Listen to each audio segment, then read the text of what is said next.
الحمد لله وكفى وسلام على عباده الذين اصطفى. تر حمد صلاة و سلام رسته په نبوي مبارک حکومت کې د معاصر حکومتونو خصوصیات، د اوسني وخت د جمهوري او ولسي حکومتونو څلور خصوصیات: اقتدار اعلی، مقننه قوه، عدلیه او قضایي ځواک په نبوي مبارک دور کې ګورو. دلته لوړ حاکمیت او ستر اقتدار د الله تعالی د حکومت و. درې څانګو اجرایه ځواک، مقننه او عدلیه قوه په جلا توګه نه وي.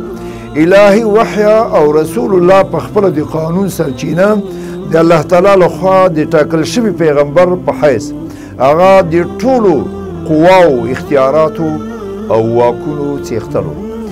د پیغمبر صلی الله علیه وسلم دغه معمول چې د الله تعالی له لوري د رالېږل شوي قانون د اطاعت غوښتنه به یې له خلکو څخه کوله.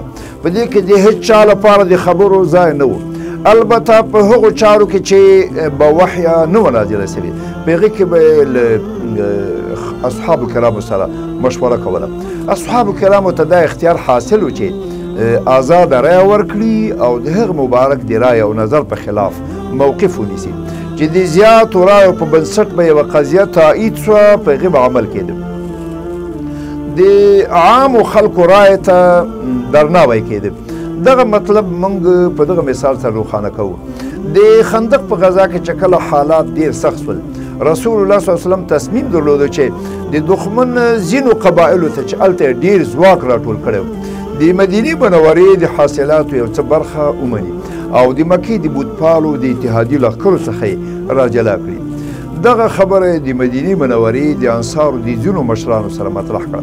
هغې پوښتنه وکړه دغه د الله تعالی او امر ده او که د تاسې امر؟ رسول الله ورته په ځواب کې وویل دغه خبره نه د الله تعالی او نه زما امر او حکم دی، بلکې زما رایه او سبابدید دی. د انصارو مشرانو ورته په ځواب کې وویل موږ د کفر په حالت کې دغو قبایلو ته یوه دانه باج نه ده منلی، نو د اسلام په حالت کې به یې څنګه ورته ومنو؟ د انصارو په همدغه نظر او فکر عمل وسه.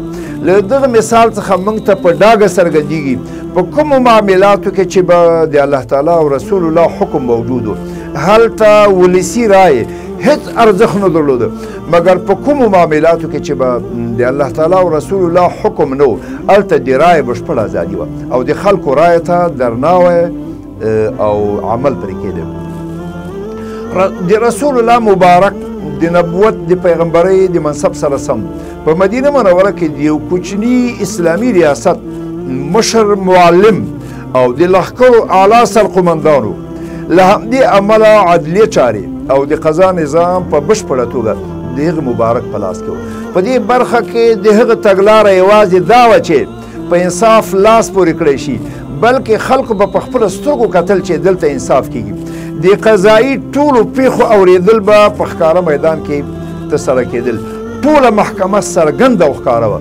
په تاریخ کې یو مشهوره پیښه ده او هغه دا چې د مکې له فتح نه مخکې یو صحابي حاطب ابن ابي بلتعه د مکې بودپالو ته یو لیک واستاوه. هغوی ته یې لیکلي وو چې په تاسو د رسول الله لخوا حمله صورت نیسي.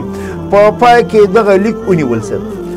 په دغه وخت کې خلکو باید ویلي وای چې د دغسې خطرناکې پیښې حالات دي په بندو کوټو کې د تحقیق لاندې ونیول سي، مګر رسول الله دغه پیښه د نبوي جومات په آزاده فضا کې د څېړنې او بحث لاندې ونیوله. د هغې په قضایي سیستم او پرېکړو کې دویمه قاعده دا وه چې په یوه قضیه کې به د دواړو خواو دلایل اورېدل او پرېکړې به صورت موندل. رسول الله صلی الله علیه وسلم چې له مدینې څخه بیرون څومره قاضیان ټاکلي وو، هغو ته یې دغه لارښوونه او فرمان صادر کړی و چې د قضیې د دواړو اړخونو د دلایلو د اورېدو څخه مخکې دې په پرېکړه او فیصله لاسته پورې کوي. په قضایي پرېکړو کې د سپارښت دروازه په بشپړه توګه بنده وه. د رسول الله د حکومت په نظام کې د الله تعالی قانون حاکم و. د رسول الله دنده او مسؤلیت د قانون جاري کولو. د مثال په توګه په قرآن عظیم الشان کې د غله د لاس غوڅول راغلي دي، مګر تفصیل یې نشته لکه په کوم صورت او تر کومه ځایه په څومره پیسو. په نبوي سنتو سره رسول الله صلی الله علیه وسلم د دې وضاحت کړی دی. په همدې توګه د زکات، مانځه، حج او روزې احکام در واخله چې د اجمالي الهي احکامو تفصیل په نبوي سنتو کې ترسره شوی دی. که په نبوي سنتو سره د الله تعالی د فرمانونو تشریح نه وای شوې نو د الله تعالی حکم قرآن عظیم الشان به بې تطبیقه او بې عمله پاتې وای. په دې نظام کې اصل حاکم فرمان روا مطلق واکمن الله تعالی او پیغمبر صلی الله علیه وسلم د الهي قانون شارح ګڼل کېده.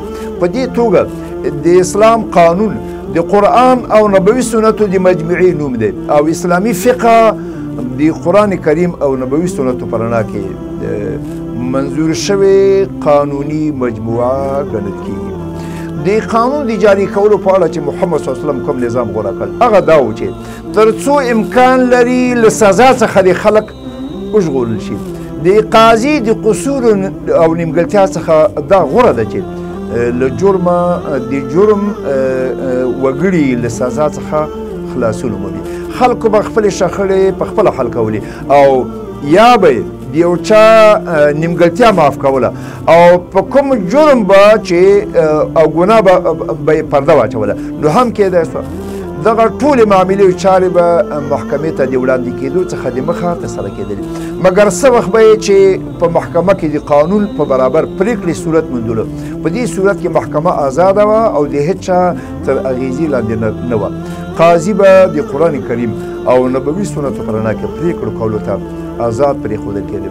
پیغمبر صلی الله علیه وسلم خلکو ته په ډاګه کړې وه چې له علمه پرته پرېکړه او فیصله ونه کړي. د صحیح ریښتینی قاضي هغه څوک دی چې د شرعي قانون علم ولري او د خپل علم مطابق د چا د لحاظ ساتلو نه پرته پرېکړه صادره کړي. مدینې منورې ته د رسول الله صلی الله علیه وسلم له راتلو څخه دمخه قبایلي نظام حاکم و. د هرې قبیلې خلکو به خپلې چارې په خپله سمبالولې. په مکه مکرمه کې د منا په ناو کې چې هر کله د رسول الله په مبارکو لاسونو مدینې منورې یوې لویې ډلې خلکو اسلام قبول کړ او د هر رنګ سرښندنې بیعت یې وکړ. رسول الله صلی الله علیه وسلم له دې څخه وغوښتل چې ده ته 12 مشران معرفي کړي. په دې کې چې کوم وګړي له پخوا څخه مشرانو د ایمان راوړو نه وروسته یې هم هغوی ته مشري وسپارله. د هجرت نه وروسته رسول الله صلی الله علیه وسلم همدغه قبیلې په خپل حال پرېښودې. یوازینی فرق دومره و چې د بتپالو مشرانو په ځای دوی ته مسلمان مشران په برخه سو. دغه بدلون د ووټونو او ټولټاکنو په وسیله نه و رامنځته شوی. په واقعیت کې د اسلامي نظام غوښتنه همدغه وه چې د بتپالو مشرانو په ځای مسلمان مشران به رامنځته سي. د ښاري چارو د چلند په خاطر رسول الله د مهاجرینو و انصارو د مشرانو سره مشورې کولې. د انصارو مهاجرینو باروسوخه شخصیتونو سره د اړتیا په صورت کې نبي اسلام مشوره کوله. که چیرې ټاکنې ترسره شوې هم وای همدوی به انتخابېدل. د ضرورت په وخت کې به دغه جلسې په نبوي جومات کې دایرېدلې.